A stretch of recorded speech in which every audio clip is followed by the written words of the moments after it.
আপেক্ষিকতা। আপেক্ষিকতা মানে কি জানো? আপেক্ষিকতা মানে হচ্ছে একজনেরটা আরেকজন অবজার্ভ করে তার কাছে কি মনে হচ্ছে।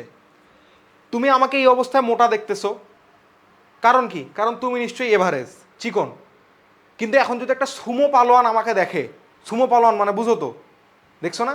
তো সুমো পালোয়ান যদি আমাকে দেখে, তার কাছে আমাকে কি মনে হবে? চিকন।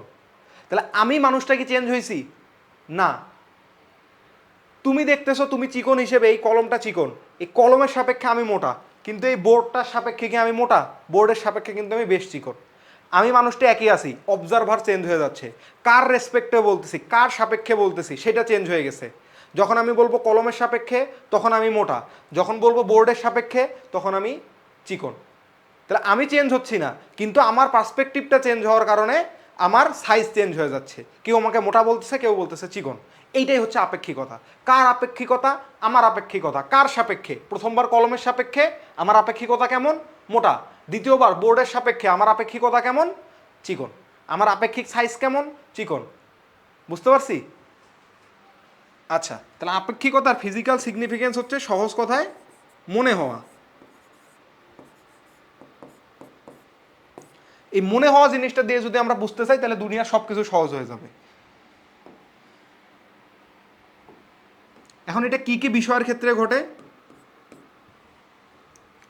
প্রথমত সময়, সময়। দ্বিতীয়ত ভর। তৃতীয়ত দৈর্ঘ্য। চতুর্থত শক্তি। এইটার আগে আগে আরেকটা জিনিস লিখে রাখি, ঘনত্ব। ঘনত্বটা নর্মালি মানুষ পড়ায় না, তো আমি পড়ায় রাখবো। আর ফাইনালি গিয়ে হচ্ছে শক্তি। ঠিক আছে? এখন এটার ক্ষেত্রে কি হয়? সময়ের ক্ষেত্রে সময়, আপেক্ষিক সময়টা বেড়ে যায়।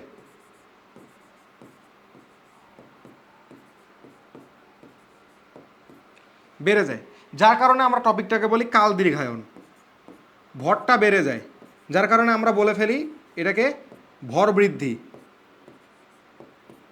আমরা আপেক্ষিক সময়টাকে বলি টি, আর প্রকৃত সময়টাকে বলি হচ্ছে টি নট বা টি অরিজিনাল। এই জন্য টিটা বড় হয়। তারপর এম গ্রেটার দেন হয় এম নট। এমটা হচ্ছে, এম নটটা হচ্ছে প্রকৃত, এমটা হচ্ছে আপেক্ষিক। দৈর্ঘ্য, দৈর্ঘ্য হ্রাস পায়, যার কারণে আমরা বলি দৈর্ঘ্য সংকোচন।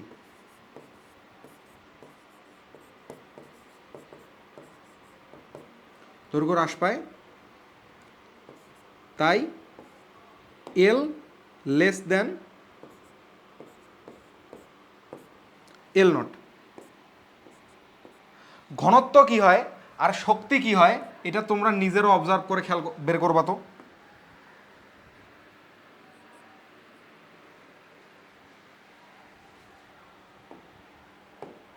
তোমরা অবশ্যই কমেন্ট করবা এটা।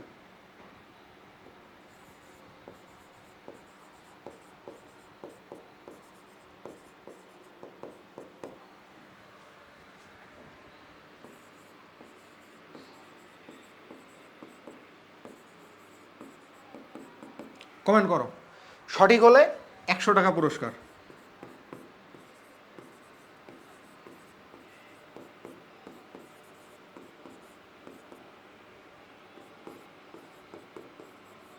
অবশ্যই ব্যাখ্যা সহ, আন্দাজি বললে হবে না।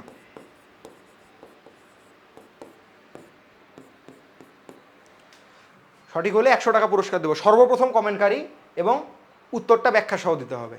আচ্ছা ঠিক আছে, আমরা তাহলে আসি এবার। তাহলে কি আপেক্ষিক তত্ত্ব অনুসারে গতিশীলতার দরুন দৈর্ঘ্য হ্রাস পায়? ইয়েস, দৈর্ঘ্য হ্রাস পায়। ভর হ্রাস পায় না।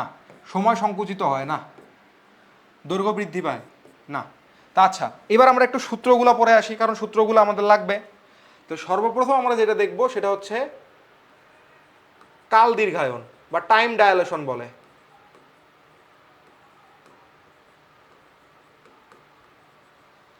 কাল দীর্ঘায়ন, ওকে।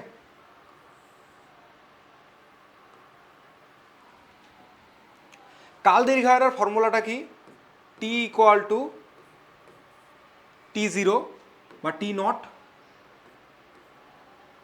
Divided by 1 minus V square by C square root over. ঠিক আছে, যেখানে টিটা হচ্ছে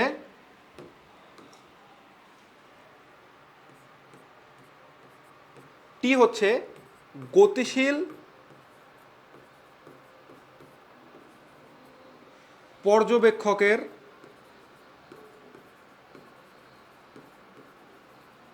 সাপেক্ষে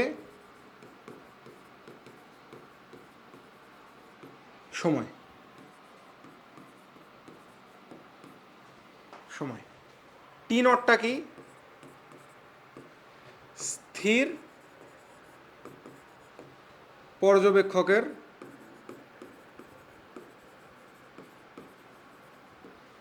সাপেক্ষে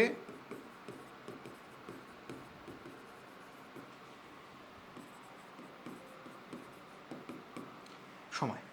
ঠিক আছে, এইবার কিছু কথা আছে, এই জিনিসটা অঙ্ক করতে গেলেও মানুষ ভুল করে। সহজ কথা কি জানো, এই যে মানুষ মনে করে কি যে পৃথিবী থেকে মাপতেছে সেই মনে হয় স্থির, যে পৃথিবী থেকে মাপবে সে মনে হয় হচ্ছে টি নট, আর যে ওই এরো স্পেসের মধ্যে থেকে মাপতেছে তারটা মনে হয় অলওয়েজ টি। এই মিসকনসেপশনটা ক্লিয়ার রাখতে হবে। বুঝো, একটা রকেট যখন আমার সামনে দিয়ে যাচ্ছে, আমার সাপেক্ষে রকেট গতিশীল, ঠিক কি না? অবশ্যই সত্য। আবার রকেটে থাকা ব্যক্তিটা যখন আমাকে দেখতেছে, ও ভাববে না আমি যে সাই করে এইদিকে দৌড় দিলাম, ওর সাপেক্ষে কি আমি এইদিকে দৌড় দিছি না?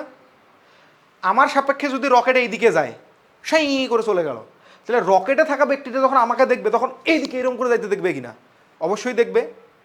তাহলে ও যেইটা মাপবে সেইটাও তো আসলে আপেক্ষিক না হয়ে সঠিকটা হইতে পারে।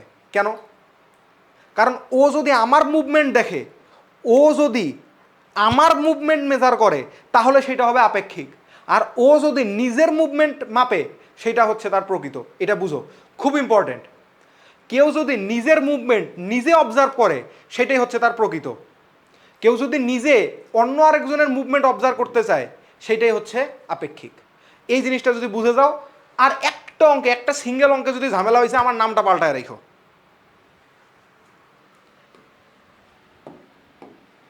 তাহলে স্থির পর্যবেক্ষক, অবজারভার যখন নিজে নিজেরটা মাপবে, সেটা হচ্ছে টি নট। ঠিক আছে, এই রকেটে থাকা ব্যক্তিটা যদি সে নিজে 4 বছর ঘুরে আসে, সে যদি নিজে 4 বছর ঘুরে আসে, সে বলবে ভাই আমার টি নট হচ্ছে 4, আমি আমার সাপেক্ষে 4 বছর ঘুরছি, ততদিনে পৃথিবীতে কি পাস হবে সেইটা হচ্ছে টি। বুঝো, ততদিনে পৃথিবীতে কতটা পাস হবে সেটা হচ্ছে টি। কারণ সে তার সাপেক্ষে পৃথিবীরটা এবার মাপবে, সে নিজেরটা মাপছে, সেটা হচ্ছে 4 বছর, এই জন্য সেটাই হচ্ছে টি নট। আবার পৃথিবীতে পৃথিবীতে পৃথিবীতে থাকা এক ব্যক্তি বলতেছে ভাই আমি 50 বছর জীবিত ছিলাম, তাহলে সেটা কি টি নাকি টি নট? বুঝো, অবশ্যই কমেন্টে জানাও তো এটা। যদি এতটুকু বুঝে থাকো, আমি একটু আগে যা যা বললাম সেটা বুঝে থাকলে এটা অবশ্যই জানাবা। ঠিক আছে, তাহলে গতিশীল পর্যবেক্ষকের সাপেক্ষে সময়, আর গতিশীল পর্যবেক্ষকের সাপেক্ষে সময় মানেই হচ্ছে আপেক্ষিক সময়।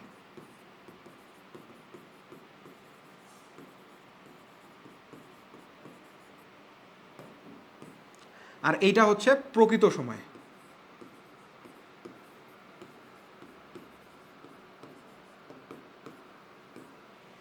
ঠিক আছে, এটা কেন সবসময় ঝামেলা হয় জানো?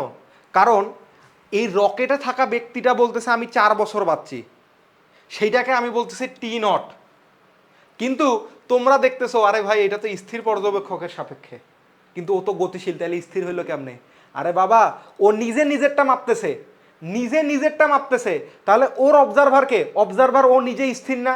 আমি একটা ফ্রেমের মধ্যে চুপচাপ বসে আছি, সেই ফ্রেমটা কত সময় ধরে চলছে, 4 বছর না 10 বছর, সেটা আমি মাপছি, সেইটাই হচ্ছে স্থির পর্যবেক্ষকের সাপেক্ষে মাপা সময়।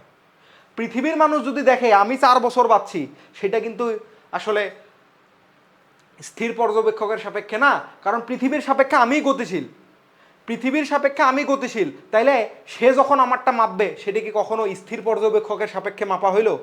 ওর সাপেক্ষে আমি গতিশীল না, আমার সাপেক্ষে ও গতিশীল না, তাহলে ও যখন যেটা মাপতেছে সেটা হচ্ছে গতিশীল পর্যবেক্ষকের সাপেক্ষে মাপা সময়। আমি আমারটা বললে সেটা হচ্ছে প্রকৃত সময়। ওকে।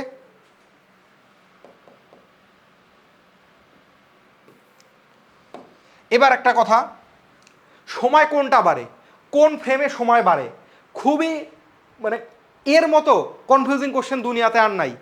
আমরা কি জানি পৃথিবীতে 50 বছর কাইটা গেল, কিন্তু মহাকাশে বাড়লো কেবলমাত্র 2 বছর। এইগুলো শুনে আসছি না আমরা? তাহলে সময় ধীরে কোথায় চলতেছে? অবভিয়াসলি পৃথিবীতে। এইটাই হচ্ছে সবচেয়ে বড় ভুল। বুঝো কোশ্চেনটা আমি কি বললাম? আমি বললাম যে পৃথিবীতে যতদিনে 50 বছর কাটবে তত সময়ের মধ্যে ওই যে ব্যক্তিটা, রকেটে থাকা ব্যক্তিটা, ওর মাত্র কাটছে হইতেছে, সে ঘড়ি ধরে দেখলো 2 দিন কাটছে। যতদিনে পৃথিবীতে 50 বছর কাটছে ততদিনে ওর খালি 2 দিন কাটছে। তাহলে সময় ধীরে কোথায় চলতেছে? এখানে সময় বেশি ওই জন্য ধীরে চলতেছে। পৃথিবীতে সময় বেশি, উপরে সময় মাত্র 2 দিন গেছে, সেই জন্যে পৃথিবীতেই সময় ধীরে চলতেছে আর রকেটে সময় দ্রুত চলতেছে। ব্যাপারটা এরকম না।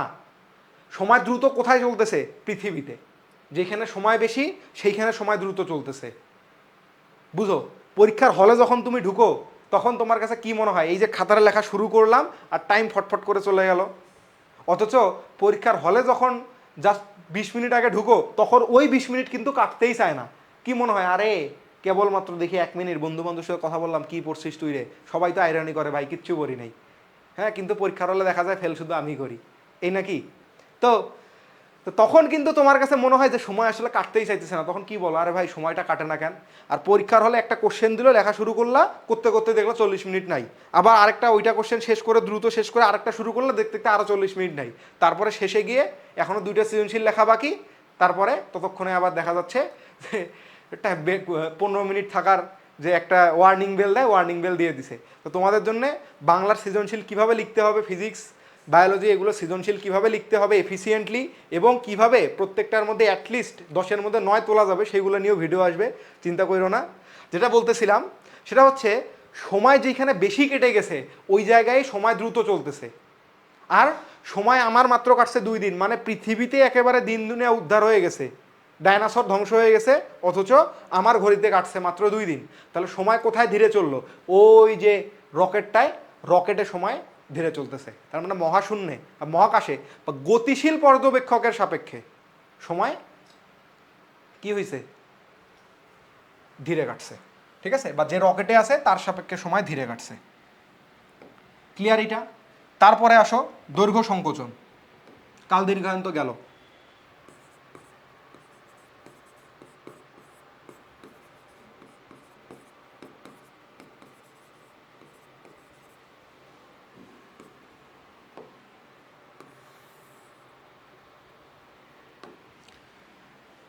হ্যাঁ, দৈর্ঘ্য সংকোচনের ফর্মুলাটা কি? L equal to L naught into 1 minus V square by C square. ঠিক আছে? এইখানেও এল নটটা কি? এল নটটা হচ্ছে প্রকৃত। কে মাপতেছে সেইটা কথা না। রকেটে থাকা ব্যক্তিটা যদি রকেটের দৈর্ঘ্যের কথা বলে, রকেটে থাকা ব্যক্তি যদি বলে যে আমার রকেটের দৈর্ঘ্য আজকে 100 মিটার, তার মানে ওইটাই প্রকৃত। ও গতিশীল আছে কিনা তোমার দেখার দরকার নেই। পৃথিবীতে থাকা ব্যক্তি যদি বলে যে আমার, কি বলবো, মনে করলাম এই যে আমার মোবাইল, পৃথিবীতে থাকা আমি যদি বলি আমার মোবাইলের দৈর্ঘ্য হচ্ছে 10 মিটার, বললাম 10 মিটার, যদিও তো কত হবে, এই যে 10 সেন্টিমিটার, 12 সেন্টিমিটার, 13 সেন্টিমিটার। তাহলে আমি পৃথিবীতে আসি, মোবাইল পৃথিবীতে আছে, আমি গতিশীল হইলে মোবাইল গতিশীল আমার সাথে, আমি স্থির হইলে মোবাইলও আমার সাথে স্থির। তাহলে আমি যেটা মেপে দিব সেটাই হচ্ছে তার প্রকৃত দৈর্ঘ্য। রকেটে করে কেউ যাইতেছে, সে যদি এইটাকে দেখে তাহলে তার সাপেক্ষে সে যেই মেজারমেন্টটা দিবে এইটার, সেটাই হচ্ছে আপেক্ষিক, সেটাই হচ্ছে এল। আবার রকেটে থাকা ব্যক্তিটাই, এই মোবাইলটা এবার রকেটে আছে, মোবাইলটা রকেটে থাকা ব্যক্তি এবার বলতেছে এই মোবাইলের দৈর্ঘ্য হচ্ছে 2 মিটার, তার মানে ওইটার প্রকৃততেই সে হচ্ছে 2 মিটার। আমি বন্য পৃথিবী থেকে যতই চিল্লাই না মোবাইল 2 মিটার, না মোবাইল 13 সেন্টিমিটার, কোনো কাজ নেই, তার প্রকৃত দৈর্ঘ্য 2 মিটারই। সে রকেটে আছে, মোবাইল রকেটে আছে, রকেট যেই বেগে গতিশীল এই বস্তু সেই বেগে গতিশীল, সেম ফ্রেমে আছে, একই কাঠামোতে আছে, সেটাই হচ্ছে তার প্রকৃত দৈর্ঘ্য। ওকে? টাইমের ক্ষেত্রে যা যা ছিল এই ক্ষেত্রে প্রত্যেকটা সেম। তাহলে প্রকৃত বা স্থির পর্যবেক্ষকের সাপেক্ষে সে যেই ফ্রেমে আছে, বস্তু সেই ফ্রেমে আছে, এই জন্যে সে ওই রকেট যতই গতিশীল থাকুক না কেন, রকেটে থাকা ব্যক্তি এবার স্থির পর্যবেক্ষক, কারণ সে যেই ফ্রেমে বস্তুও সেই ফ্রেমে আছে।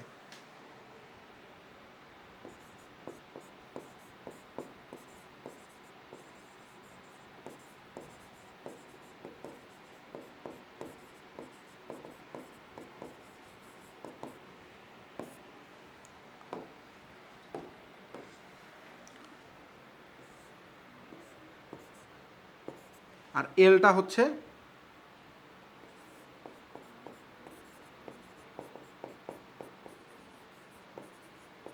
আপেক্ষিক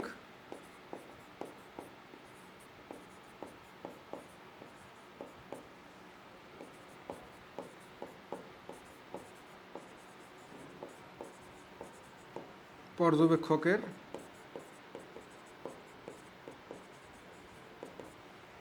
সাপেক্ষে। ওকে, তাহলে এরপরে যাই ভর বৃদ্ধি।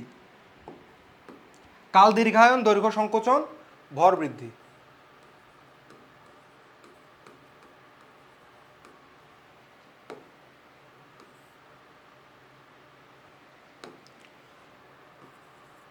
M equal to am not divided by 1 minus V square by C square.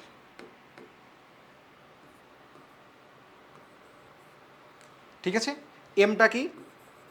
M আবারও হচ্ছে আপেক্ষিক, আর এম নট হচ্ছে প্রকৃত। ঠিক আছে, এবার ঘনত্বেরটা আমি আসতেছি সামনে। হ্যাঁ,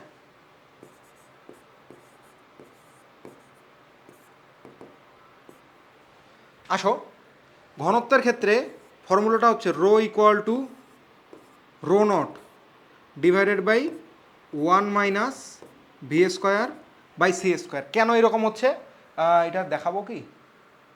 আচ্ছা, পরে আসতেছি। শক্তির জন্য ফর্মুলা একবারে লিখবো না পরে লিখি? পরে লিখবো নি। একটি মহাশূন্যযান কত বেগে ভ্রমণ করলে মহাশূন্যে একদিন অতিবাহিত হলে পৃথিবীতে 2 দিন? বুঝো, মহাশূন্যে একদিন, পৃথিবীতে 2 দিন। মহাশূন্যে যেটা হচ্ছে সেটা কি? প্রকৃত, তাই না? তাইলে T equal to T naught divided by 1 minus V square by C square. ঠিক আছে, তাহলে টি ইকুয়াল টু কত? 1। টিটা কে মাপছে? এই যে বলতেছে যে মহাশূন্যে একদিন, এই কথাটা কে বলছে রে বাপ? কে বলছে যে মহাশূন্যে একদিন? নিশ্চয়ই মহাশূন্যে যে আছে সেই বলছে যে আমার এখানে একদিন অতিক্রম হইল, আর পৃথিবীর মানুষ বলতেছে যে আমার এখানে 2 দিন অতিক্রম হইল। ঠিক কি না? তাহলে ধরো এটা হচ্ছে পৃথিবীতে কাটতেছে 2 দিন আর মহাশূন্যে কাটতেছে 1 দিন। ওকে, এই যে এই মানুষটা বলতেছে মহাশূন্যে একদিন, আর মহাশূন্যে একদিন হইতে হইতে পৃথিবীতে কেটে গেল 2 দিন। বুঝতে পারছি? তাহলে 1 minus V square by C square. Okay, এখন এইখান থেকে ক্যালকুলেশন করো। এখন এই ক্যালকুলেশনটা আমি তোমাকে একটা ছোট্ট জিনিস দিয়ে দেখাইতেছি। ঠিক আছে, কি জিনিস দিয়ে দেখাবো? এই যে খালি একটু খেয়াল করো, মজাদার জিনিস। এই মজা পাইলে জীবনের অঙ্ক করবা না। আসো,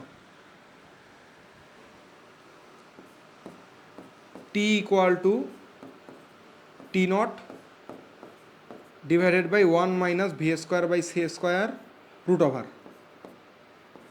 টি not by T. T not by T করতেছে, এইটা উপরে নিয়ে গেলাম 1 minus V square by C square root over, দুই দিকে স্কোয়ার করে দিছি। T not by T whole square equal to 1 minus V square by C square. ওয়ানটা এইদিকে নিয়ে আসো, ওয়ানটা এইদিকে নিয়ে আসো। তাহলে v square by C square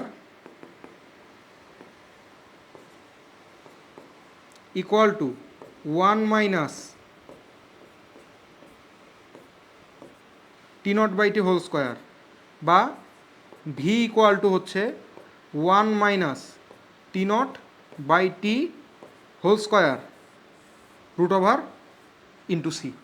এই মজাটা যদি তুমি একবার পেয়ে যাও, এই মজাটা তুমি পাইলে জীবনে আর এই বড় পদ্ধতিতে অঙ্ক করবাই না, কখনোই সম্ভব না তোমাকে দিয়ে এই বড় অঙ্কটা করানো।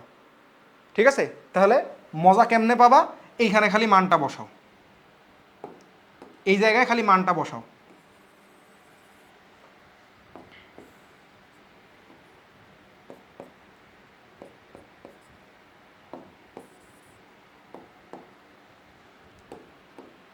এইখানে বুঝো, এখানে আমি কি বললাম, মহাশূন্যে কাটছে কয়দিন? একদিন, তার মানে প্রকৃত সময়টা একদিনই, ততদিনে পৃথিবীতে কেটে গেছে 2 দিন।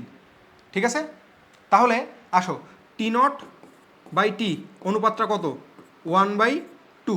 তাহলে এখানে বসাও ভি ইকুয়াল টু কি 1 - 1/2 whole square root over into C.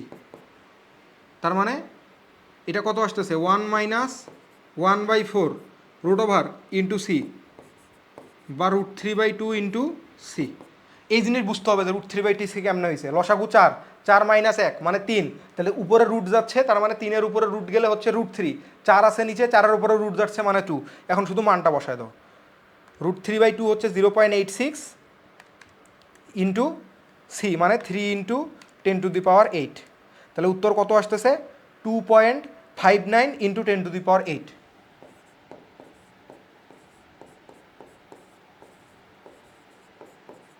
Metre per second. 2.59 into 10⁸ metre per second. এবার আসো, এই জিনিসের আরও 2টা ভ্যারিয়েশন আছে। এই জিনিসেরই 2টা ভ্যারিয়েশন কি কি খালি লিখে রাখো, এইরকম মজা জীবনে পাবা না। এই মজাটা যদি তুমি একবার পেয়ে যাও, V equal to 1 - m0/m whole square into C, আর হচ্ছে ভি ইকুয়াল টু 1 -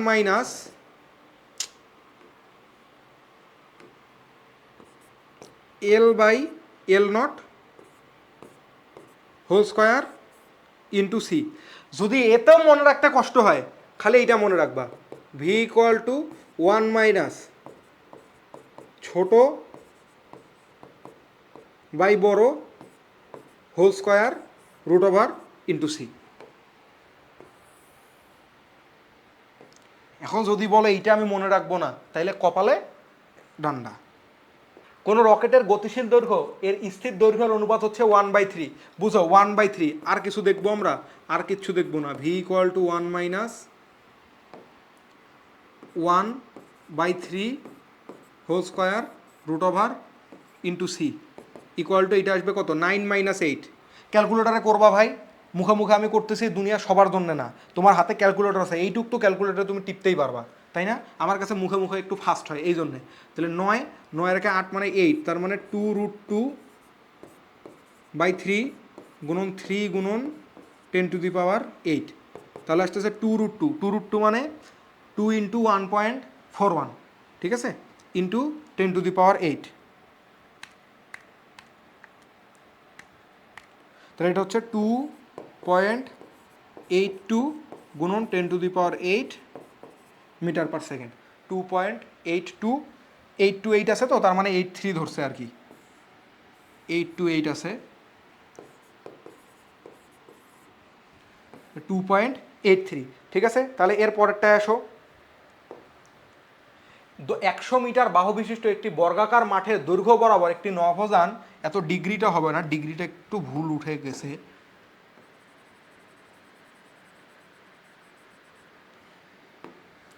আচ্ছা, আমার ব্যাটারি মনে হয় এতক্ষণে ডেড হয়ে গেছে, আমি খালি একটু ব্যাটারিটা চার্জে দিয়ে নিই।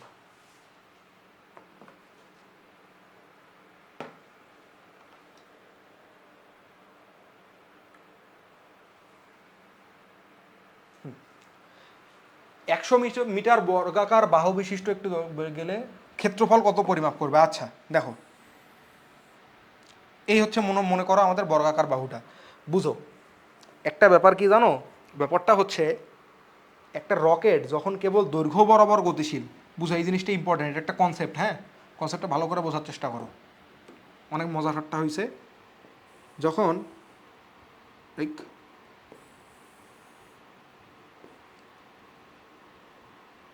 যখন রকেটটা এই অক্ষ বরাবর আছে, তখন এই অক্ষ বরাবর সে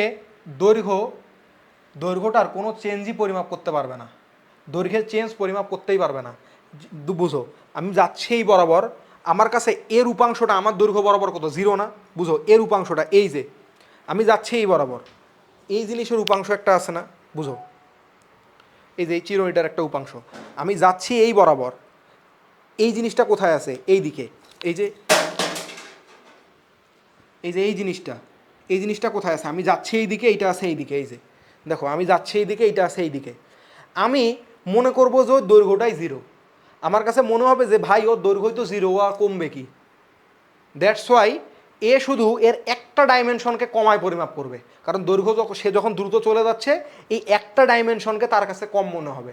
এইখান থেকে আসবে ঘনত্বের কনসেপ্টটা, যে ঘনত্ব বাড়ে নাকি কমে। তাহলে এই ডাইমেনশনটা ছাড়া অন্য কোনো ডাইমেনশন, তার ডাইমেনশন কয়টা থাকে? একটা জিনিসের 3টা ডাইমেনশন থাকে, তাই না? এই যে এইরকম 3টা ডাইমেনশন, একটা এই দিকে, বুঝো, একটা হচ্ছে এই দিকে, একটা এই দিকে, আর একটা হচ্ছে এই দিকে। তাইলে যখন জিনিসটা এই ডাইমেনশনে চলতেছে, তখন সে এই ডাইমেনশনের দৈর্ঘ্যও এই বরাবর 0 মাপবে, এই ডাইমেনশনটারও দৈর্ঘ্য এই বরাবর 0 মাপবে। দ্যাটস ওয়াই সে আসলে কোনো পরিবর্তনই মাপতে পারবে না, যে 0 তাকে আর কি কমায় মাপবে। এই জন্যে তাকে অন্যরা এটার যে দৈর্ঘ্য বলবে, সে সেই দৈর্ঘ্যটাই মেনে নিতে বাধ্য। বুঝতে পারছি?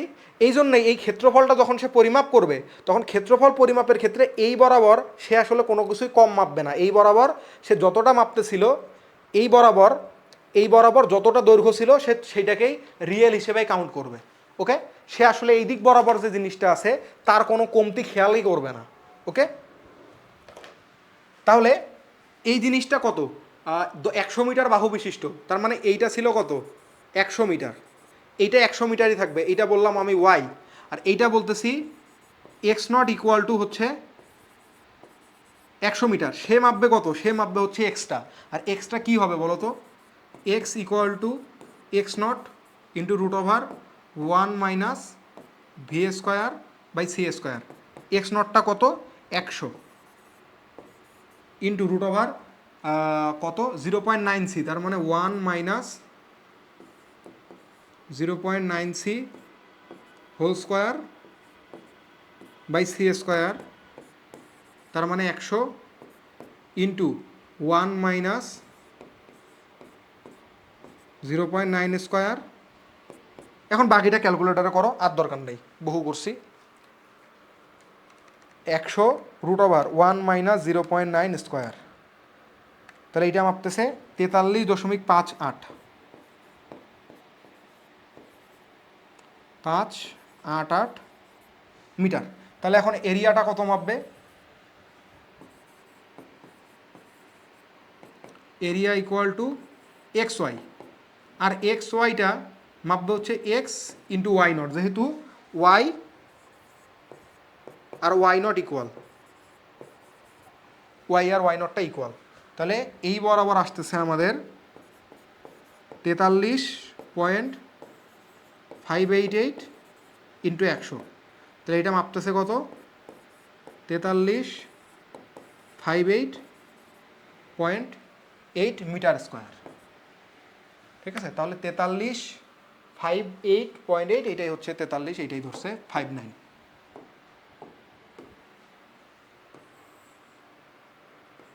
ওকে, 43.588 তো 59 ধরলে আসলে খুব একটা কষ্ট হবে না। আলোর দ্রুতিতে গতিশীল একটি রকেটের দৈর্ঘ্য হবে 0, কারণ L equal to L naught into 1 minus V square by C square. যখন ভি ইকুয়াল টু সি হয়ে যাবে, তখন L naught into 1 minus C square by C square. এটা আগেই বলে দিছিলাম তোমাদেরকে, যত দ্রুতি বাড়বে বা বেগ বাড়বে তত দৈর্ঘ্য ছোট হইতে থাকবে, এক সময় গিয়ে 0 হয়ে যাবে। 1 মাইনাস 1 রুট ওভার, তাহলে L naught into 0 root over equal to L naught into 0 equal to 0। ওকে, আর ভর কত হবে বললো? অসীম। আপেক্ষিক তত্ত্ব কার্যকর হয় এমন বেগের কণার ক্ষেত্রে নিচের কোনটি সঠিক? বেগ বেশি হলে ভর কম হবে। বুঝো, বেগ বাড়লে কি ভর কমে? বেগ বাড়লে কি বলছি? বেগ বাড়লে ভরও বাড়ে, তাহলে এইটা সত্য না। ভর কি? ভর হচ্ছে বাড়ে। সম্পর্ক লিখেই দিছিলাম তোমাদের।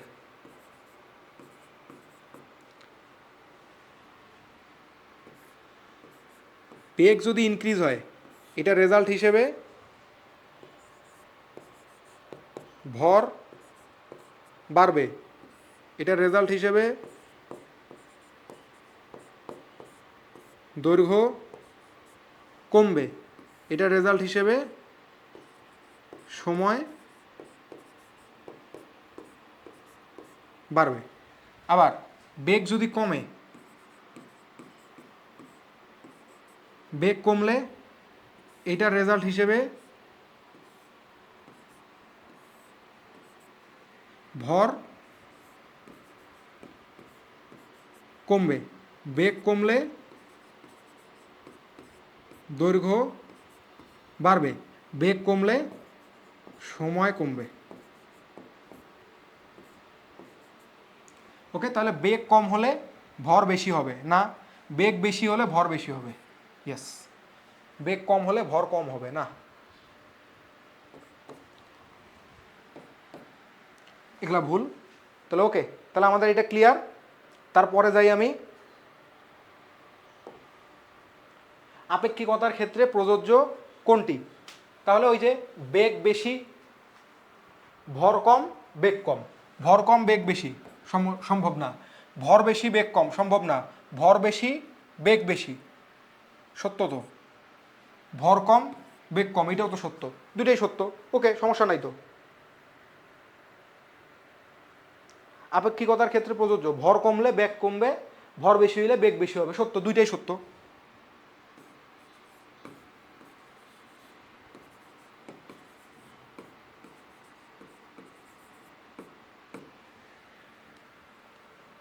এম নট স্থির ভর সম্পন্ন একটি বস্তু যদি আলোর বেগে ধাবিত হয় তার ভর হবে ইনফাইনাইট। আগেই বলে দিছিলাম m equal to am not divided by 1 minus V square by C square. In case v হয়ে গেল সি, তাহলে রেজাল্ট হিসেবে এম ইকুয়াল টু আসবে m not by 0 equal to আসবে ইনফাইনাইট বা অসীম। একটি ইলেকট্রন 0.8 বেগে গতিশীল হলে এর চলমান ভর কত? নিশ্চল ভর দেওয়া আছে। ওকে, তো চলমান ভর m equal to am not by 1 minus V square by C square. তাহলে এইখানেও ভি বাই সি মানে 0.8, তার মানে am not divided by 1 minus 0.8 whole square, তার মানে এম নট ডিভাইডেড বাই 0.6, তার মানে 5/3 into M naught equal two 5/3 into 9.1 into 10⁻³ KG. এখন আমরা একটু ক্যালকুলেটরে দেখি কেমন আসে। 5/3 গুণন 9.1, এটা আসতেছে 15.16, 15.17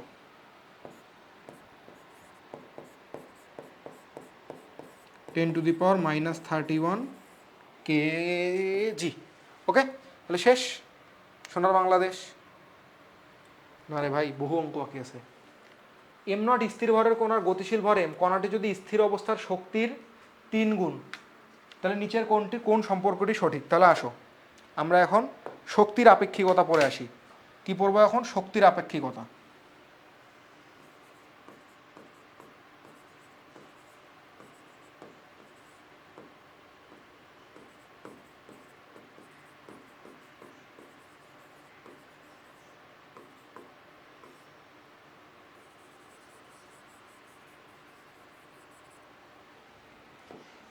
কোনো কণা যখন স্থির থাকে তখন তার শক্তিকে বলা হয় ই নট। কি বলা হয়? ই নট ইকুয়াল টু হয় এম নট সি স্কোয়ার। এই ই নটটাকে কি বলা হয় জানো? স্থিতাবস্থার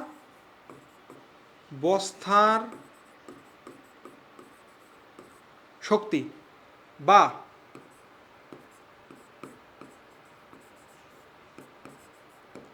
স্থির শক্তি বা স্থির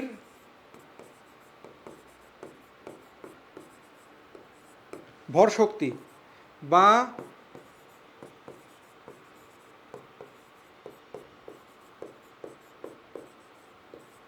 নিশ্চল শক্তি। ঠিক আছে, এখন একটা কাজ আমি করব, এই জায়গায় আমি এই ওয়ার্ডটা মিস করে গেছি, সেইখানে এই জিনিসটা লিখে রাখবো। অ্যাকচুয়ালি একটা ওয়ার্ড, একটা জাস্ট ওয়ার্ড, কই কই কই কই কই, এর পরের পেজটায় এখানে একটা ওয়ার্ড প্রয়োজন। সেই ওয়ার্ডটা হচ্ছে এই যে টি নটটা আছে না, এই টি নটটাকে আরেকটা সুন্দর ওয়ার্ডে বলা হয় নিশ্চল সময়। সুন্দর ওয়ার্ডটা কি? নিশ্চল সময়।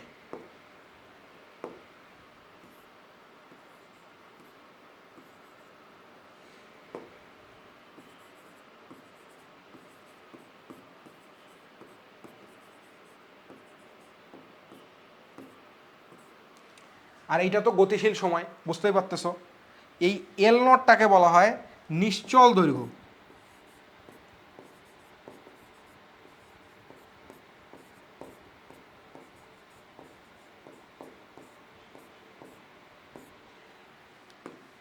পরের পেজে এই এম নটটাকে বলা হয়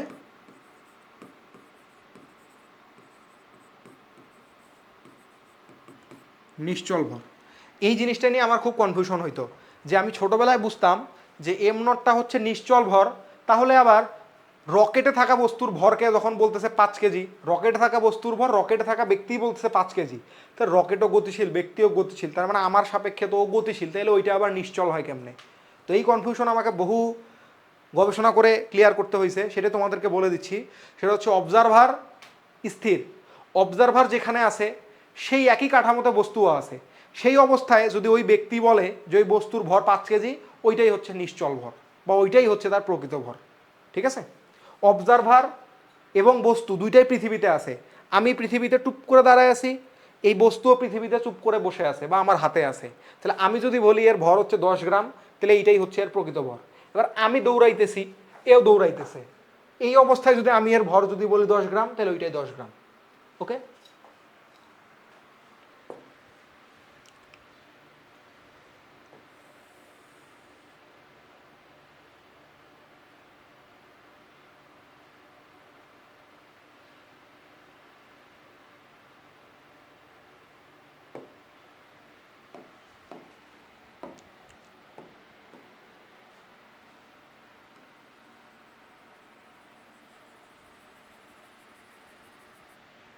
এইবার হতেছে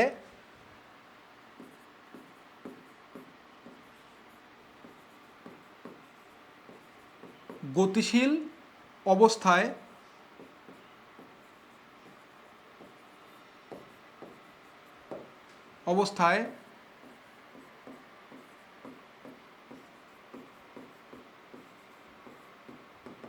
মোট শক্তি। গতিশীল অবস্থায় মোট শক্তি এইটা হচ্ছে ই ইকুয়াল টু mc², যেখানে এমটা হচ্ছে গতিশীল ভর।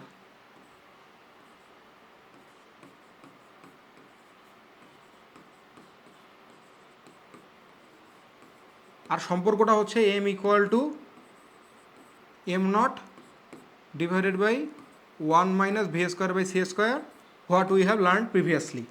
ওকে, এখন চিন্তা করো, এই যে মোট শক্তি, এই মোট শক্তিটা অ্যাকচুয়ালি কি গতিশক্তি আর স্থিতিশক্তির যোগফল না?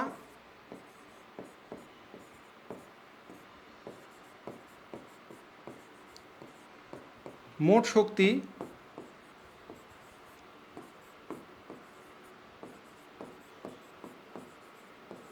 Equal to স্থিতিশক্তি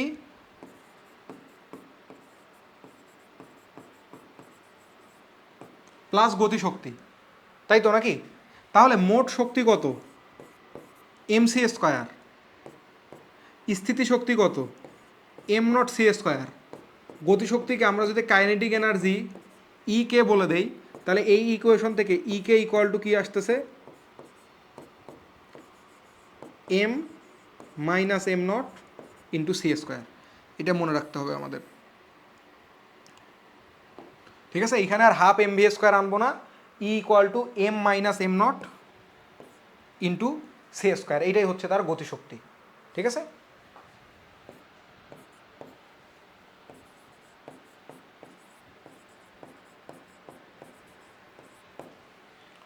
clear? এখন ই এর আরেকটা ফর্মুলা আছে, ওইটা আসলে এখনই প্রয়োজন কি না,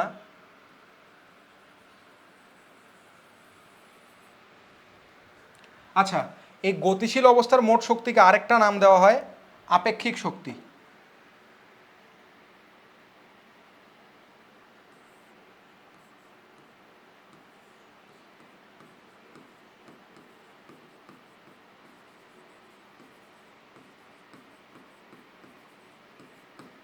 আপেক্ষিক শক্তি বলা হয় এটাকে, ঠিক আছে।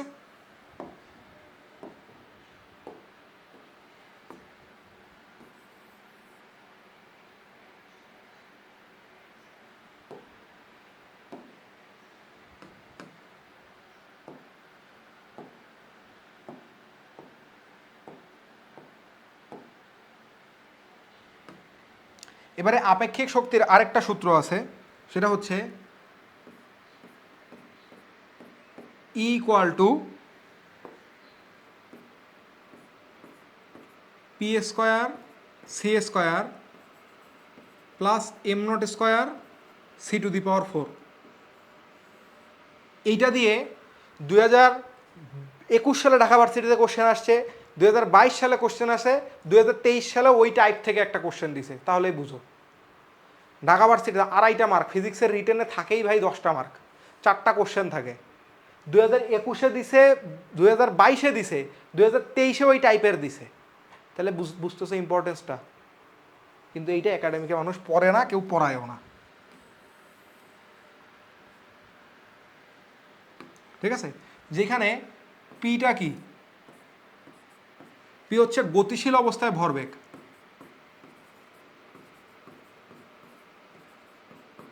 গতিশীল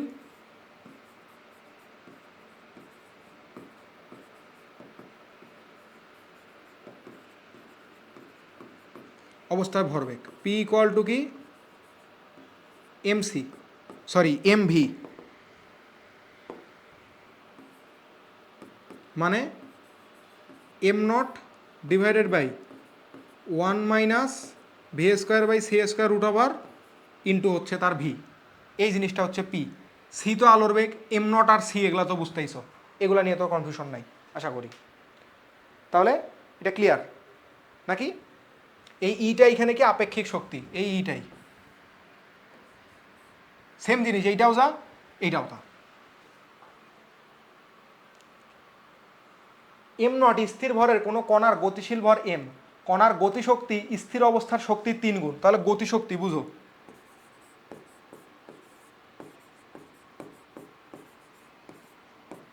গতিশক্তি ইকুয়াল টু 3 গুণন স্থির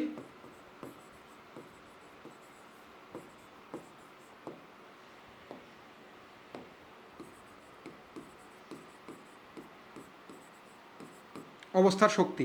এখন গতিশক্তিকে আমি মাত্রই ফর্মুলা দিয়ে পড়ে আসছি, M minus M naught M to C square equal to 3 গুণন এম নট সি স্কোয়ার, তাহলে M minus M naught equal to thrice M naught, তার মানে এম ইকুয়াল টু কি 4 এম নট, তাই তো নাকি? তার মানে এইবার আসো আমরা যদি আর কিছু করতে বলে নাই, আমি ভাবছি বেগ বের করতে বলছে, করতে বলাই নেই, M equal to 4 M naught, তো এইটাই উত্তর, আর কিছু তো করার নাই। হ্যাঁ হ্যাঁ, এটাই বাস্তব। একটি বস্তু কণার স্থির ভর এত, কণাটি এত ভাবে গতিশীল হলে এর মোট শক্তিটাই তো ছিল আপেক্ষিক শক্তি, E equal to M C square. এখন এম এর ইকুয়েশনটা কি, M not by 1 minus V square by C square root over into C square, ঠিক তো নাকি? তাহলে এম নট মানে কত?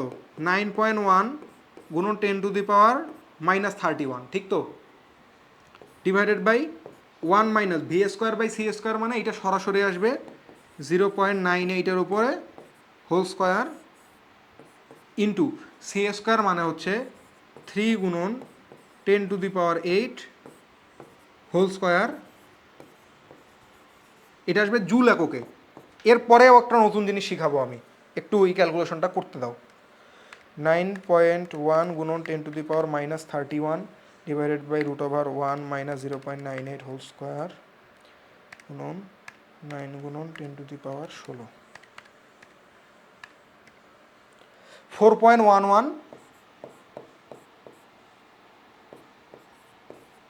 56 গুণন 10⁻13 জুল। এইবার এই ইকুয়েশন আমি তোমাকে কাজ ক্ষমতা শক্তি তো শিখাইছি, তবুও আরেকবার লিখে দিচ্ছি যে 1 জুল না, 1 ইলেকট্রোভোল্ট ইকুয়াল টু 1.6 গুণন 10⁻−19 জুল। তাহলে অতএব 1 জুল সমান কত ইলেকট্রোভোল্ট? 1/1.6 গুণন 10⁻19 জুল। এইটা হোপফুলি আসে 2.18 গুণন 10⁻18 জুল। আমি শিওর না, আমি একটু ক্যালকুলেশন করব, তোমরা কেউ দুঃখ পাও না। 1.6 গুণন 10⁻−19, ও সরি, আসলেই দুঃখিতই হওয়া লাগলো, কিচ্ছু করার নেই, এইটাই বাস্তব। 6.25 গুণন 10⁻18 জুল। তাহলে এক তোমাদেরকে পড়াইতে নিয়ে আমি পাগল হয়ে গেছি। ইলেকট্রোভোল্ট, ঠিক আছে? তাহলে আসো এই জুল থেকে ইলেকট্রোভোল্টে যাব, তাহলে এই সংখ্যা দিয়ে গুণ করতে হবে না? করে ফেলো। তাহলে 4.1156 গুণন 10⁻−13 গুণন 6.25 ইন্টু 10⁻18 ইলেকট্রোভোল্ট, ঠিক আছে? জুলে উত্তর নাই, ঠিক আছে, ইলেকট্রোভোল্টেই খুঁজি। 4.1156 গুণন 10⁻−13 গুণন আনসার, এটা আসতেছে 2.57 ইন্টু 10⁻6। কি ব্যাপার, আমি কি কোথাও ভুল করছি?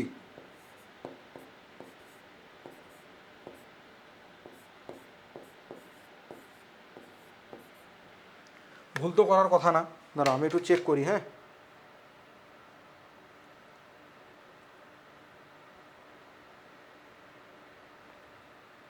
এর মোট শক্তি,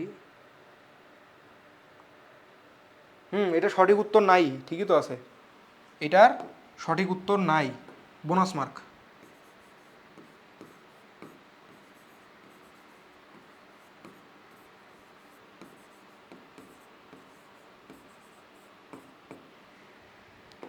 অঙ্কটা সঠিক উত্তর থাক বা না থাক, আমাকে এই জিনিসটা মনে রাখতেই হবে।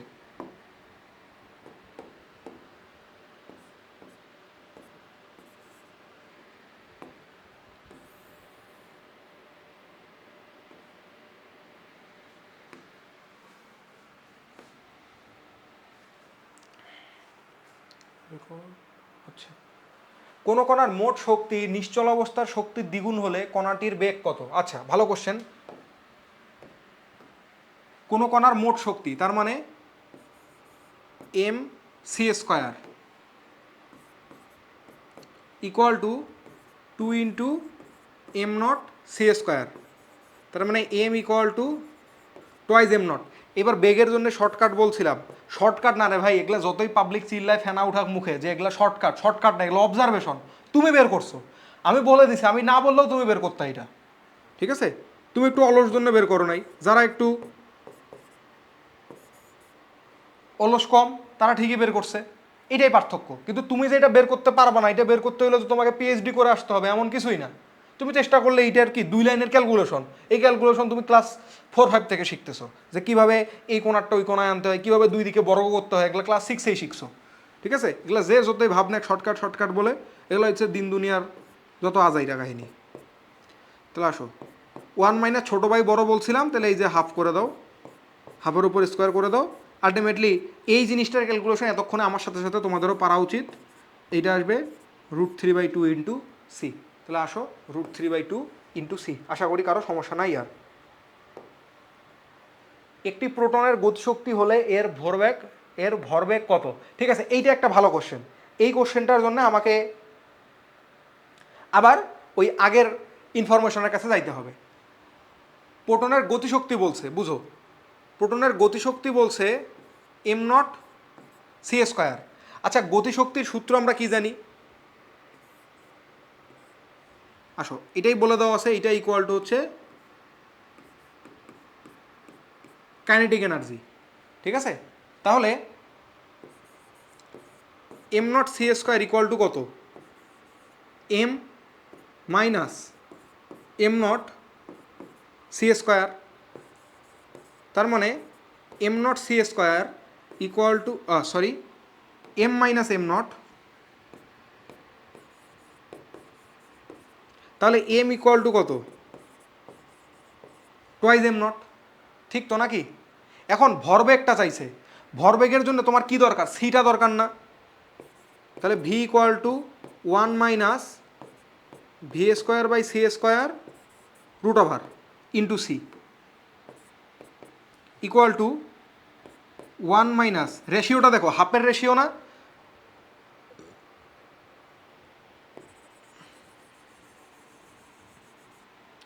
তাহলে হাফের রেশিও আসলে ওই যে √3/2 হবে।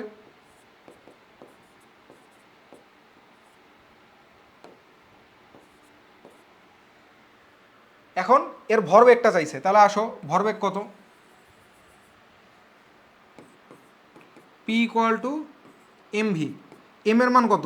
টুয়াইস m0 ইন্টু v এর মান কত? √3/2 ইন্টু সি। তাহলে 2 বাদ, এখানে হচ্ছে √3m0 সি।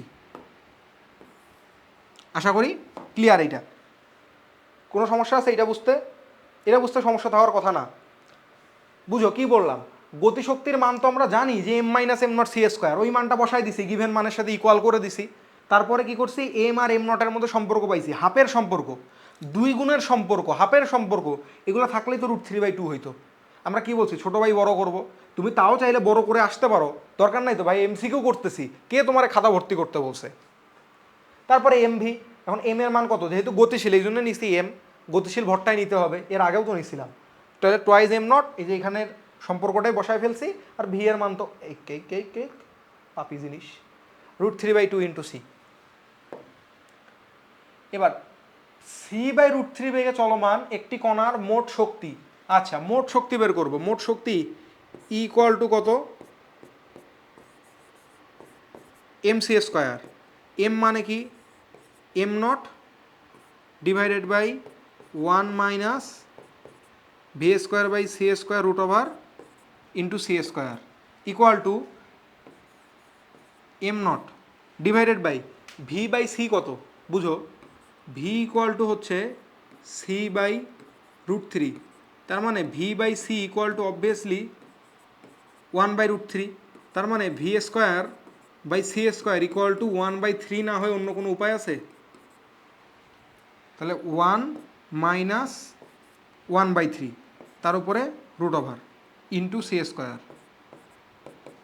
এখন এইটা কত আসবে? 3 মাইনাস 1, তার মানে 2 √2/√3 ইন্টু c²। তাহলে এই হচ্ছে পুরাপুরি লিখতে গেলে √3/2 ইন্টু m0 c²।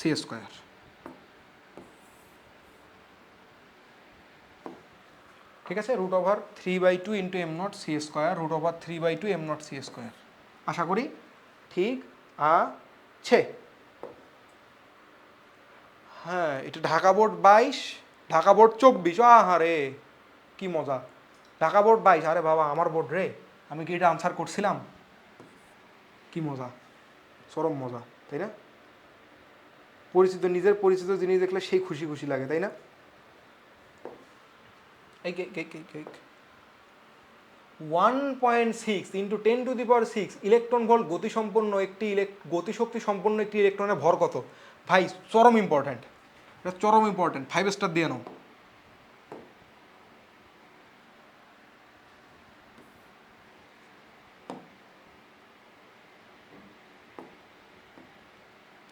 আসো, কি বলছে? 1.6 into 10⁶ electron volt. Electron volt থেকে প্রথমে আমাদের কি যাইতে হবে? জুলে। তাহলে 1.6 ইন্টু 10⁶ জুলে যাইতে হলে কি করতে হয়? 1 ইলেকট্রন ভোল্ট সমান 1.6 ইন্টু 10⁻⁻19 জুল। তাহলে এখানে যেই সংখ্যা আছে তার সাথে কি করব? 1.6 গুণন 10⁻⁻19 জুলে চলে গেলাম, ঠিক আছে? এইটা কি বলছে? এটা হচ্ছে তার গতিশক্তি। আচ্ছা, গতিশক্তি মানে কি হয় বলো তো? M minus am not into C square, ঠিক কিনা বলো?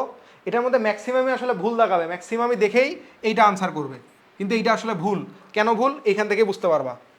তাহলে আসো, এই ক্যালকুলেশনটা যদি করো তুমি, তাহলে কত আসবে? 1.6 হোল স্কোয়ার, তাহলে আসে হচ্ছে 2.56 into 10⁻⁻13 equal two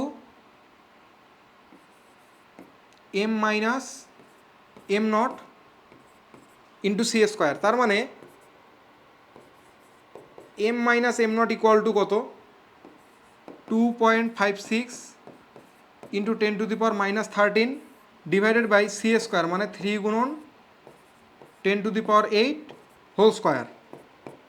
that's why M minus M naught equal to, এই ক্যালকুলেশনটা আমরা করবো, 2.56 গুণন 10⁻⁻13 ডিভাইডেড বাই 9 ইন্টু 10⁻16, একবার স্কোয়ার করে দিছি।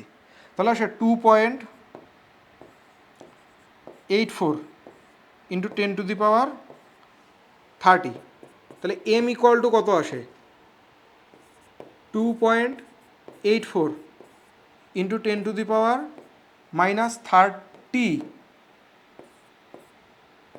Plus M naught. এবার এম নটটা কি? ইলেকট্রনের স্থির ভর। তাহলে এইটাকে আমি বলতে পারি 28.44 ইন্টু 10⁻⁻31 প্লাস 9.1 ইন্টু 10⁻⁻31 কেজি। তাহলে এটা কত আসতেছে? 28.44 প্লাস 9.1, তাহলে এটা আসলো 37.54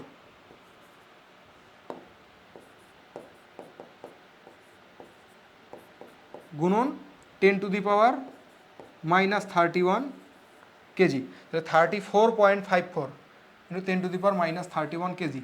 অর্থাৎ এই জিনিসটা কিন্তু প্রকৃতপক্ষেই তোমার ভুল, এই জিনিস দেখানো যাবে না। এটা ম্যাক্সিমাম মানুষ এটা দেখেই এটা আনসার করছো। এবার এই যে এটা দেখে এইটা আনসার, যে ইলেকট্রনের ভর্তবাহী নির্দিষ্ট, বাট এটা কিন্তু গতিশক্তি সম্পর্কে কথা বলছে।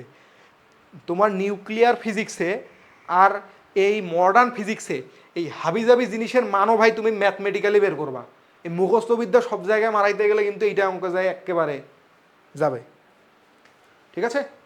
আচ্ছা, তাহলে এরপরে দেখি আমরা ঘনত্বেরটা এইরকম কেন হয়েছে। রিজনটা হচ্ছে, দেখো, একটা বস্তু আমরা নর্মালি যদি চিন্তা করি এইরকমভাবে,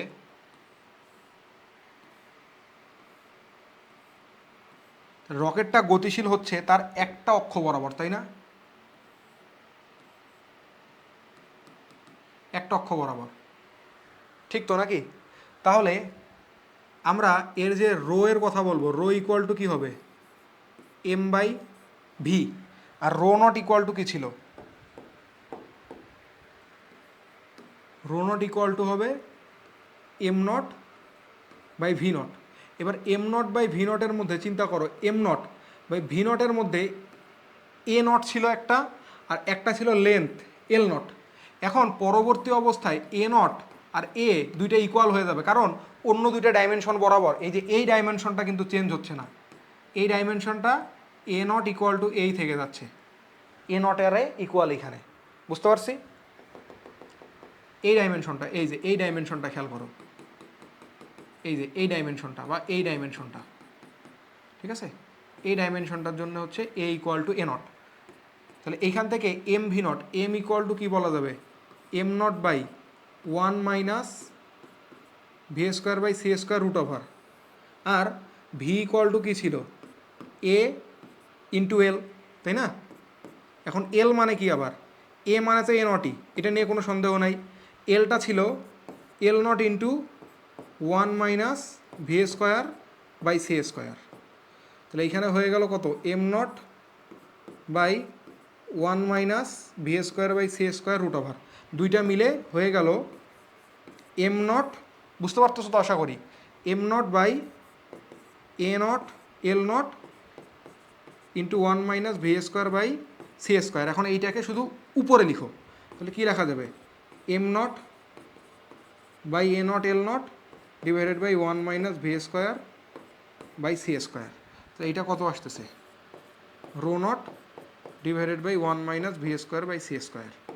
ওকে, এখন একটা ব্যাপার খেয়াল করে দেখো, মনে করো আমাদের আগে ঘনত্ব ছিল হচ্ছে 10, ঘনত্ব যদি আগে থাকে মনে করো 100, পানির ঘনত্বের কথাই বললাম, পানির ঘনত্ব আগে ছিল 100, তাহলে এখন কত হবে, one minus V square by C square, তার মানে ধরলাম 0.9 বেগে যাচ্ছে, তাহলে 0.9 স্কোয়ার, তাহলে 1 মাইনাস 0.9 স্কোয়ার শুধু, তাহলে ঘনত্ব কত হয়ে গেছে 5063, তার মানে ঘনত্বেরও কী ঘটবে, ঘনত্বও বৃদ্ধি পাবে।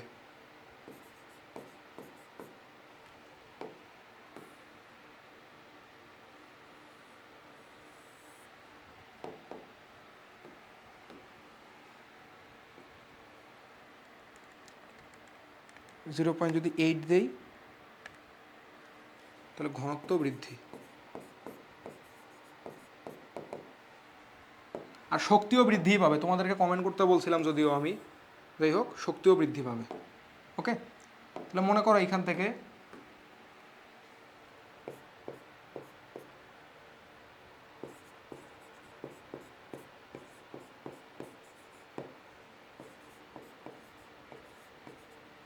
সোনার ঘনত্ব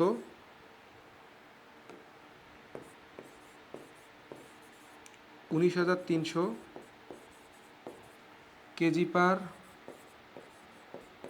মিটার কিউব হলে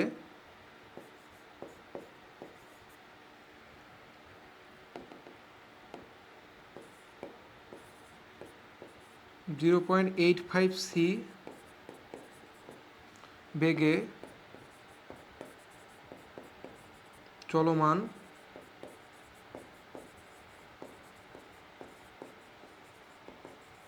মহাকাশচারী তা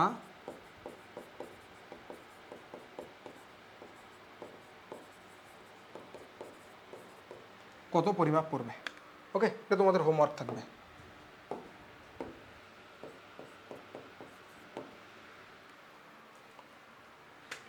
আচ্ছা, আমরা তাহলে এরপরে শুরু।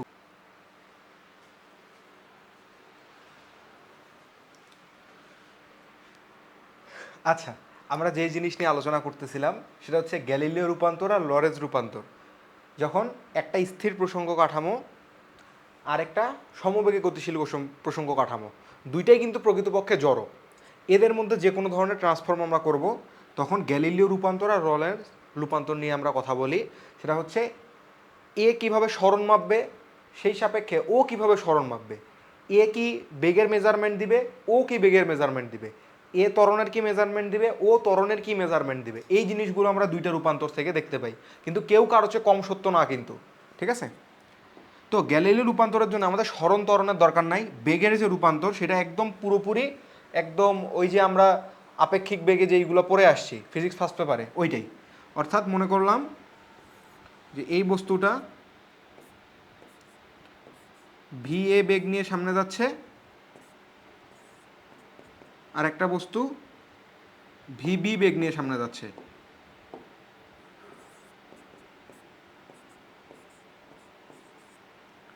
তাহলে এ এর সাপেক্ষে বি এর বেগ, velocity of A with respect to B equal to normally V A minus VB. ঠিক আছে, এই জিনিসটাই। আর VBA velocity of B with respect to A, অর্থাৎ এ এর সাপেক্ষে বি এর বেগ, যার সাপেক্ষে বেগ তাকে বিয়োগ করে দিচ্ছি। তাহলে এ এর সাপেক্ষে বেগ একে বিয়োগ করে দিব একদম নর্মালি। ঠিক আছে, কিন্তু এইটা লং রানে আসলে খাটে না, বুঝছো? এই জিনিসটা লং টার্মে খাটে না। যখন এই বেগগুলো আলোর সমতুল্য বেগ, যখন 5 কিলোমিটার 10 কিলোমিটার ঘন্টায়, এগুলোর জন্য খাটে, 100 200 300 পর্যন্ত খাটে। কিন্তু যখন আলোর সমতুল্য বেগ, আলোর বেগ কত, 3 × 10⁸ মিটার পার সেকেন্ড, সেই বেগের তুলনায় যদি হয় এমন যে 2 × 10⁸ মিটার পার সেকেন্ড বা 1.5 × 10⁸ মিটার পার সেকেন্ড, সেই বেগের ক্ষেত্রে এগুলো সত্য হয় না। ঠিক আছে, তো লরেন্স রূপান্তর কি বলে? সেম ট্রান্সফরমেশনটাই, একটা বস্তু এ বস্তু ভি এ বেগ নিয়ে সামনে যাচ্ছে আর বি বস্তু ভি বি বেগ নিয়ে সামনে যাচ্ছে, সেই ক্ষেত্রে velocity of A with respect to B, এটা আসা হচ্ছে velocity of A minus velocity of B divided by 1 minus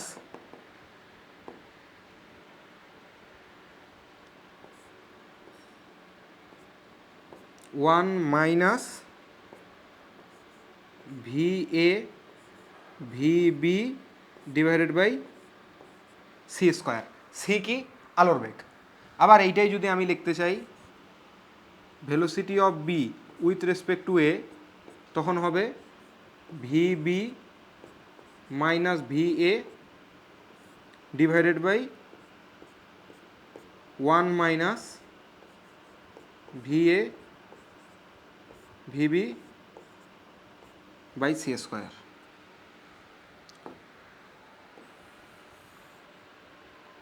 এই গেল আমাদের সূত্র। ঠিক আছে, এইটা জিনিস সবসময় খাটে। ওকে, এই জিনিসটাই তুমি যদি ওই ফিজিক্সের ফার্স্ট পেপারে ভেক্টর তারপর গতিবিদ্যায় অ্যাপ্লাই করতা, খাটতো। কারণ কি, তখন ভি এ ভিবিটা সি এর তুলনায় এতই ছোট যে তখন এই 1 মাইনাস এইটা হয়ে যেত 0, প্রায় 0-র কাছাকাছি, যার কারণে শুধু ভি এ মাইনাস ভিবি থাকতো। আর এইটাই তো বললাম, ভি এ মাইনাস ভিবি থাকা মানে তো ওই যে ফিজিক্স ফার্স্ট পেপারের ভেক্টর গতিবিদ্যা।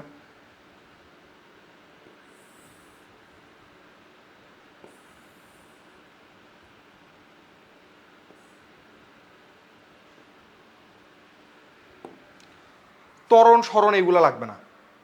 ওকে, তাহলে আশা করি এটা বুঝতে পারছো। ওই এগুলো লেখাগুলো একটু কেমন কেমন লাগতেছে আগেরটার তুলনায়, কারণ হচ্ছে যখন কারেন্টটা চলে যায় তখন এই পুরো স্লাইড একদম ব্ল্যাঙ্ক হয়ে গেছিলো, তখন আবার এইগুলো আমার লিখতে হইলো।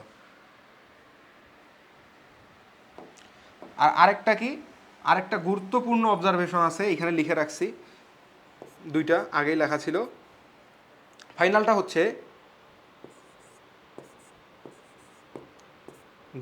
সকল জড় প্রসঙ্গ কাঠামোতে সকল জড়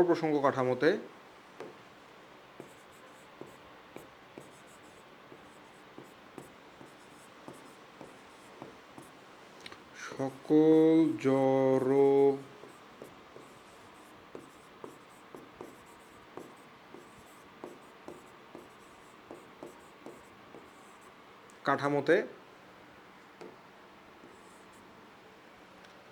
আলোর বেগ সর্বদা ধ্রুব।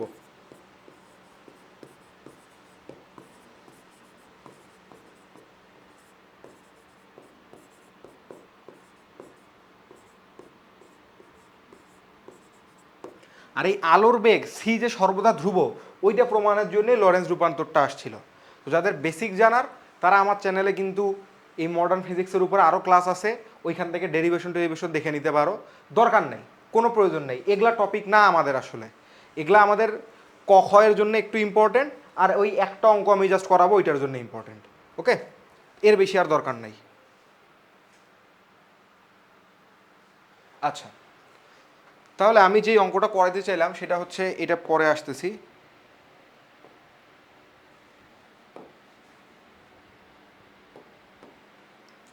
দেখো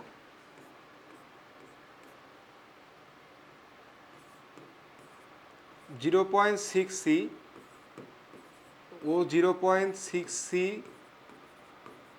বেগে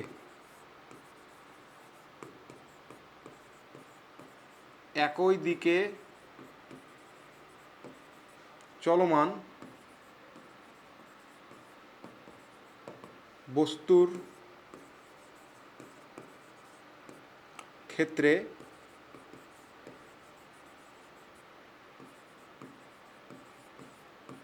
প্রথম বস্তুটির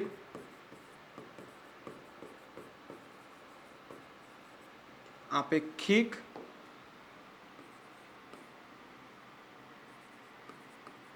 বেগ কত? তার মানে কি বুঝাতে চাচ্ছে, ধরে নিচ্ছ একটা বস্তু হচ্ছে 0.6 সি বেগে সামনে যাচ্ছে, এটাকে ধরে নিলাম VA। আর আরেকটা বস্তু আছে যেটা VB বেগে সামনে যাচ্ছে, যার বেগ হচ্ছে 0.8 সি। ঠিক আছে, এখন বলতেছে যে প্রথম বস্তুটার আপেক্ষিক বেগ। প্রথম বস্তুর আপেক্ষিক বেগ মানে কি, velocity of A with respect to B. Velocity of A with respect to B, তাই না? দ্বিতীয় বস্তুর সাপেক্ষে প্রথম বস্তুর বেগ। ঠিক আছে, এভাবে বললাম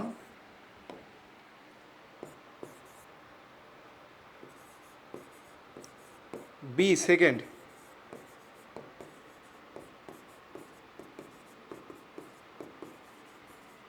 এর সাপেক্ষে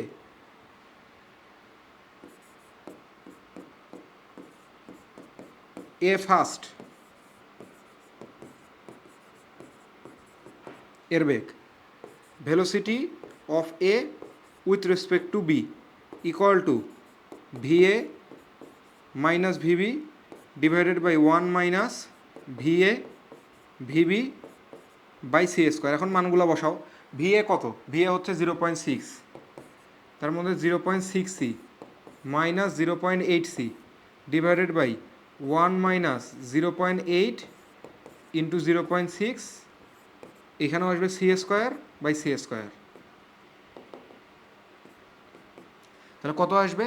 এটা minus 0.2 C divided by 1 minus C square, এখানকার সি স্কোয়ার কাটা চলে যাবে, তাই না? হবে 6×8 = 48, তার মানে 0.48 না তো 4.8, 0.48। তাহলে এবার একটু আমরা ক্যালকুলেটরটা হাতে নেই, জাস্ট ফাইল।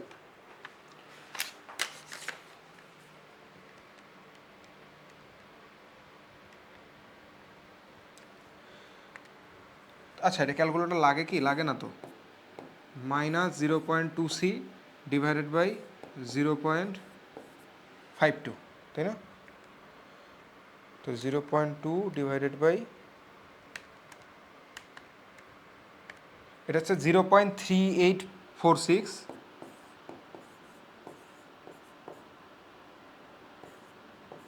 সি। এবং সে মনে করবে, এই বস্তুটা মনে করবে যে এর সাপেক্ষে ও পেছনে যাচ্ছে।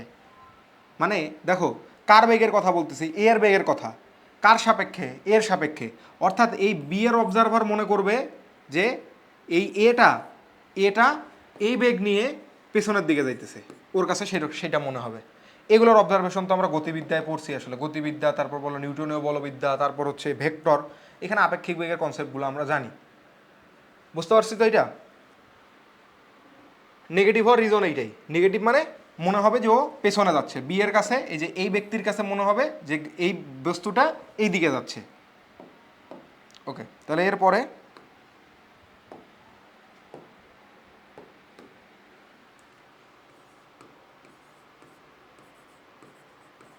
জিরো পয়েন্ট নাইন সি বেগে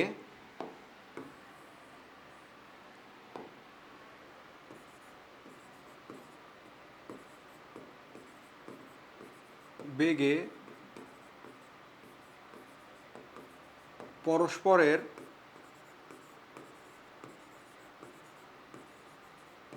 দিকে ধাবমান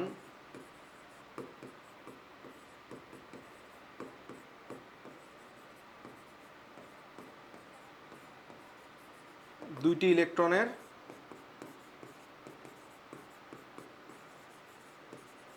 আপেক্ষিক বেগ কত? এবার কি বোঝাচ্ছে কোশ্চেনে? একটা ইলেকট্রন আছে, সেটা সামনের দিকে যাচ্ছে 0.9 বেগে, ধরে নিলাম এটা হচ্ছে VA, ঠিক আছে। আবার আরও একটা ইলেকট্রন সেটা এই একই দিকে আসতেছে, দুইটা পরস্পর বিপরীত দিক থেকে আসতেছে, এই পয়েন্টের উদ্দেশ্যে আসতেছে, ও এই পয়েন্টের উদ্দেশ্যেই আসতেছে, ঠিক আছে। তাহলে সেটা হচ্ছে VB ইকুয়াল টু 0.9 বেগে, ঠিক আছে। আমরা এতদিন কি করতাম, এটা 0.9 থাকলে দুটো যোগ করে দিতাম না, বিপরীত দিক থেকে আসলে যোগ আর একই দিক থেকে হইলে বিয়োগ। বাট ওইটা কিসের জন্য ছিল? গ্যালিলিও রূপান্তর বা ওই যে নর্মাল ফিজিক্সে।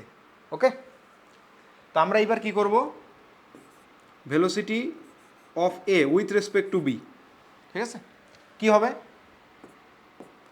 বুঝো একটু। এইবার এই ডিরেকশনটাকে যদি তুমি পজিটিভ ধরো, তাহলে এ যেই দিকে আসতেছে এই জিনিসটাকে নেগেটিভ ধরতে হবে না? অবশ্যই। তাহলে আমাদেরকে অ্যাকচুয়ালি কী বলতে হবে, যে ভিবি ইকুয়াল টু হচ্ছে -0.9 সি, যেহেতু ডিরেকশন উল্টো, ঠিক আছে। তাহলে সূত্রটা কি দাঁড়াবে, VA minus VB divided by 1 minus VA VB by C square, তাই না? তাহলে ভিএ কত? ভিএ হচ্ছে 0.9, এটা কত, মাইনাস দিয়ে -0.9 divided by 1 minus 0.9 C into -0.9 C divided by C square. তাহলে এখান থেকে কত আসতেছে, 1.8 সি ডিভাইডেড বাই 1 মাইনাস 0.81 বা 1.8 সি ডিভাইডেড বাই 0.19। আশা করি বুঝতে পারছো সবাই। 1.8 ডিভাইডেড বাই 0.19, তাহলে এটা আসতেছে, দাঁড়াও কোথাও একটা ভুল করছি, ক্যালকুলেশনে ভুল করছি কোথাও, এটা হবে প্লাস, মাইনাসে মাইনাসে গুণ হয়ে প্লাস, এটা হবে 1.81।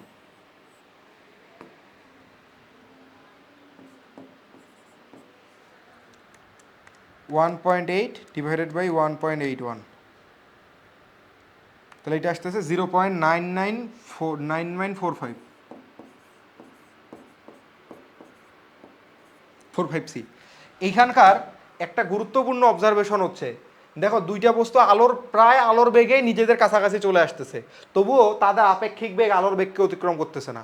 তাহলে এইটাও একটা অবজারভেশন যে আপেক্ষিক বেগও সবসময় আলোর চেয়ে ছোট হবে। যে কোনো বস্তুর বেগ, যে কোনো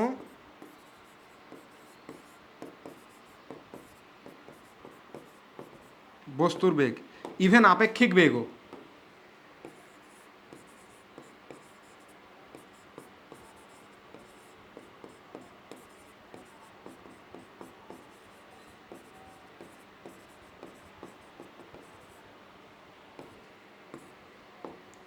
সর্বদা আলোর বেগের চেয়ে ছোট হয়।